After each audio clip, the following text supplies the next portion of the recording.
कल एक और सवाल भी था कि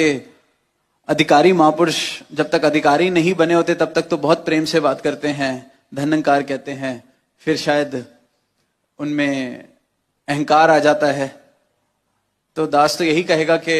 अगर अहंकार आ गया, अधिकारी तो आज कोई है, कल रहता है, नहीं रहता पता नहीं,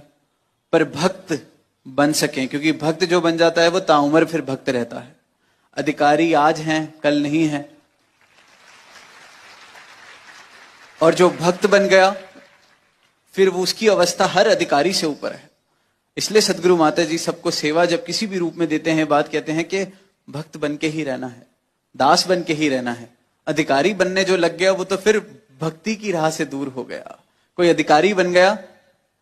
वो भक्त नहीं रहा, और जो भक्ति को निभाते निभाते अधिकारी रूप वाली सेवाएं निभाएगा फिर उससे ऐसी गलतियां भी नहीं होंगी। और कल बड़ी खूबसूरती से ये बात कही गई, क्योंकि ये परिवार सदगुरु ने बख्शा है तो कभी कभी एक दूसरे पे गुस्सा भी आ जाता है, बात भी हो जाती है। तो हमने अपने दिलों को इतना संकीर्ण नहीं रखना कि जरा सी बात पर हम सिर्फ और सिर्फ हड़ताल करने लगे, शिकायतें करने लगे, नाराजगियां बताने लगे। लेकिन वहीं जहां घर के बड़ा है, जैसे कल कहा गया कि संचालक महापुरुष हैं, अधिकारी महापुरुष हैं, मुखी महात्मा हैं,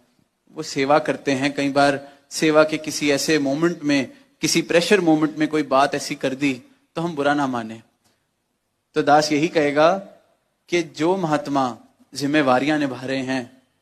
अगर तो उनका स्वभाव प्रेम वाला है, सबको प्रेम देते हैं, सबके लिए हाजिर रहते हैं, सबको अपने बच्चों की तरह रखते हैं, तो कभी कभी ऐसे महात्मा की डांट पिट जाती है तो चुपती भी नहीं, यही लगता है कि मुझे समझा रहे हैं। पर वहीं कई अधिकारी महापुरुष ये ना समझ लें कि एनवाईएस में कल कह दिया बच्चों को कि बुरा नहीं मानना, अपने घर के बड़े हैं, डांट दिया तो मैं तो अब बिना सोचे समझे डांटता ही रहूं, तो कोई मुझे कहने वाला नहीं बचा। तो ये बात भी गलत हो जाएगी। प्रेम वाला बैलेंस ज्यादा रहेगा तो कभी कभी जो ऐसे मोमेंट्स आ जाते हैं जहां हमने किसी का दिल दुखा दिया, तो वो महात्मा मुझे बेनिफिट ऑफ डाउट दे पाएगा कि नहीं, वैसे तो मुझे प्यार करते हैं, आज ही डांट दिया, कोई बात शायद मुझसे गलती हो गई होगी, शायद मैंने कोई सेवा में कमी करी होगी, या शायद कुछ मुझे समझाना चाह रहे होंगे। पर अगर मेरा प्रेम वाला बैलेंस नहीं है, सिर्फ डांटने वाला ही बैलेंस है, सिर्फ किसी को नीचे दिखाने वाला ही बैलेंस है, सिर्फ गलत भाषा बोलने वाला ही बैलेंस है, तो फिर उस बेनिफिट ऑफ डाउट का मैं